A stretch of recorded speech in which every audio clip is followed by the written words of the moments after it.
Well, everybody, it looks like we're dropping out of the battle bus into Tilted Towers to Shadowkeep because we're getting a battle pass in Destiny 2. Yippee!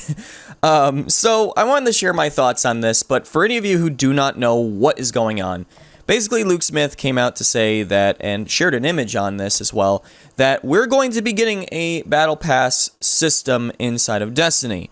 Now, I know a lot of you are probably panicking already.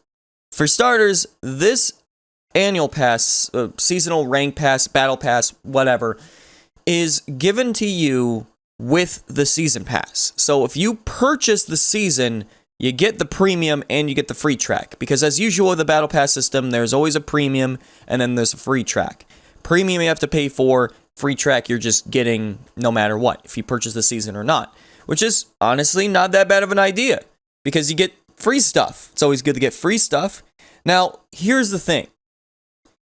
In Destiny 2, whenever you level up, you get a bright engram. Guaranteed every single time you level up. And this helped you to get bright dust. This helped you to get things free. Inside of this season pass, you don't just get bright dust anymore. This is where things make people a little bit nervous, because there's another thing I'll talk about a little bit later as well. When you level up, you'll sometimes get legendary shards, glimmer, things that will help you with infusion apparently, like a free pass infusion material. We get exotics. You get things out of this season pass. Now, right off the bat, I'm pretty sure people are like, oh gosh, can you purchase your ranks like in Fortnite? Well, no, but yes. So, we won't be able to purchase ranks right off the bat. But Luke Smith comes out to say maybe 2 to 4 weeks before the season ends, you can, spend some money to level up.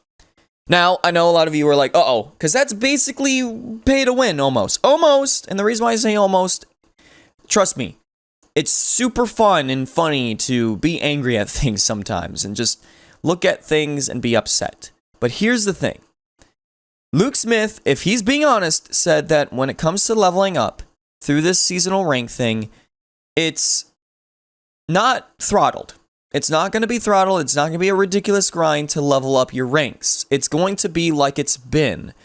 And he made the point that, like, if you had a bunch of bounties to do like a strike or so, a few strikes with some friends, you'll get up a rank less than an hour. So if you're like me, who plays the game a decent amount, you're going to get to rank 100 fairly quickly, which honestly makes me question what's going to happen when we get to rank 100. Are we going to get nothing? I don't know, but I'll give some ideas of what they could do, at the end. But again, I feel like, honestly, purchasing ranks is not that bad of an idea if it's very easy to get everything in the beginning.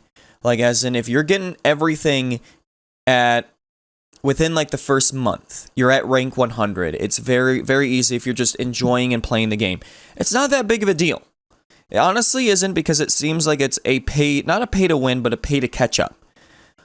Which I know a lot of people will be upset about that too, but granted, I don't think there'll be anything that will give you a giant advantage ahead of everybody. Like, you're not going to get any raid exotics out of it. It doesn't seem. You were just getting stuff. That's all. But the thing is there are items that are game-changing inside this season pass. So all I ask of you, Bungie, Luke Smith, is don't allow ourselves to purchase ranks right off the bat. Ever.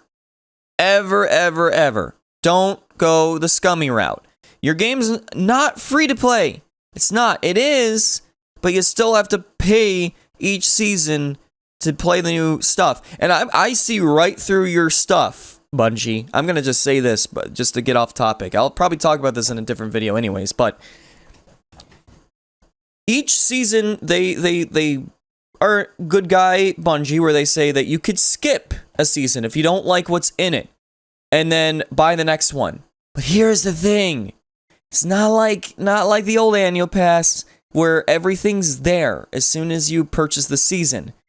They said that if you miss out on any weapons from that season, you will not be able to get them right off the bat in the new season. They don't say specifically when. Could be at the end of the whole year. Who knows? But even more kind of like, what's going on here? Is they're going to have seasonal activities. That this activity will go away. Think of it as like the Forge in Black Armory. Think of that, poof, gone if you did not purchase that season. So it almost feels like, yeah, you have the option to just skip a season, but if you purchase the next season, you're really not going to get much from the last one. You're not going to get much of an experience from the last one. That makes me worried. Just a bit, because this then emphasizes very, very much on actual content that stays other than weapons, as in strikes, crucible maps, dungeons, raids. I mean, I would hope so, at least. But we'll have to wait and see. I don't know. So I just wanted to make that point out there because, But I do genuinely like all this stuff. I do. The idea of it. Again, idea. We don't have it yet. I don't know what to expect. But if you get the premium track, for example, you'll get like the exotic hand cannon at rank 1. While people on the free track have to get to 35. Like there's certain exotics that you can get for free. And I think this idea is honestly fine. I don't think it's really that bad of an idea. But again, I don't really know. This is just my own thoughts. I don't like to just constantly complain about anything that they are possibly doing. One of the things that I will say, and now going into my thoughts and what they could do, is that they do need to do a better job to their community, for their community, where you can get things free very easily if you're playing the game a lot. One of the things I want people to understand is that we don't want Bungie to go a full greed level.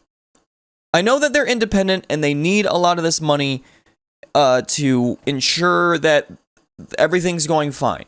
But as we learned with many other companies, microtransactions inside of games is not really that needed. You can survive and still make content without them sometimes. Granted, I am fine with these things because I treat it like a tip jar.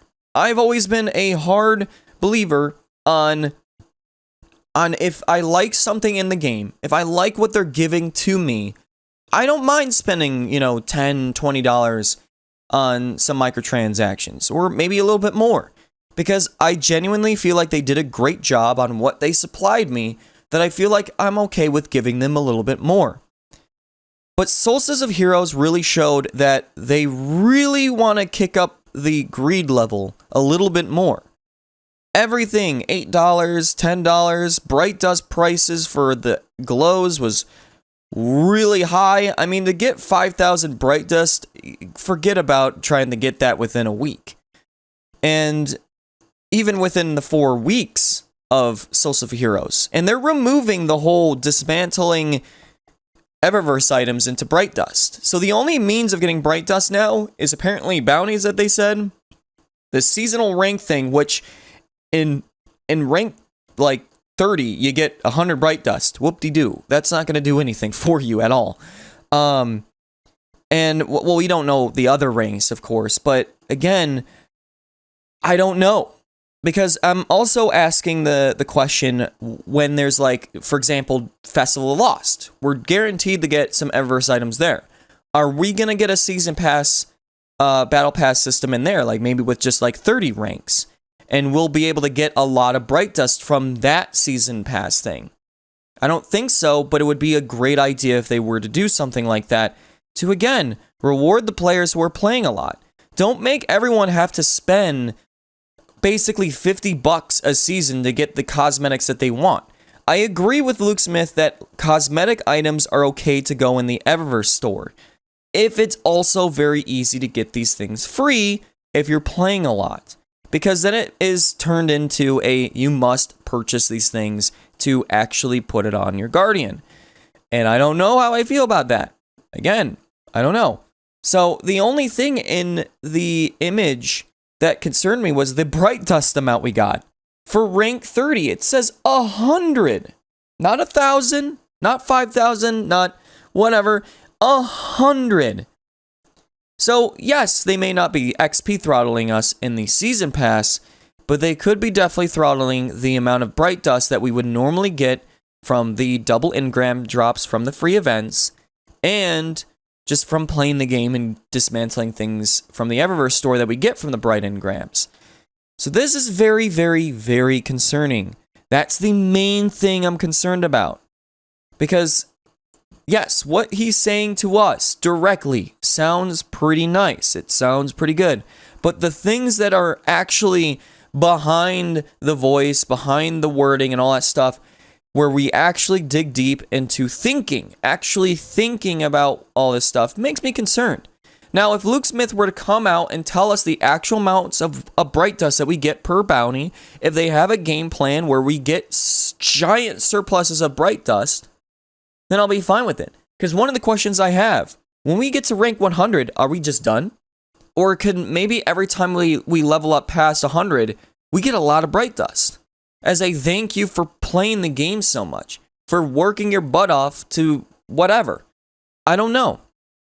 But either way, I really want them to do something to ensure that Souls of Heroes is not the normal for every single free event and season.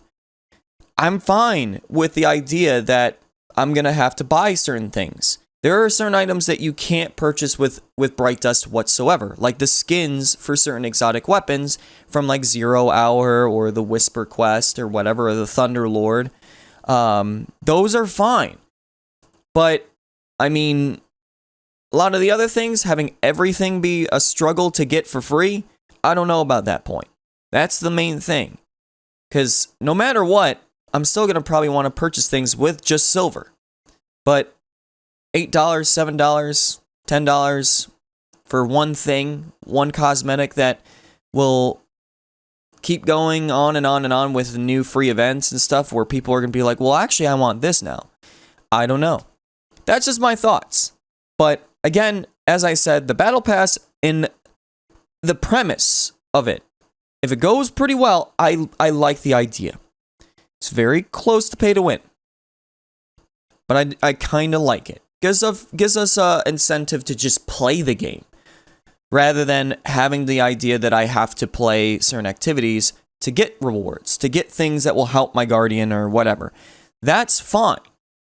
But, of course, I want to know your thoughts. I really, really do. So, in the comments down below, share your thoughts on what you think on everything that I say or I didn't say about this. And yeah, thanks for listening as usual. Everybody have a Chibi-tastic day. Chibi out.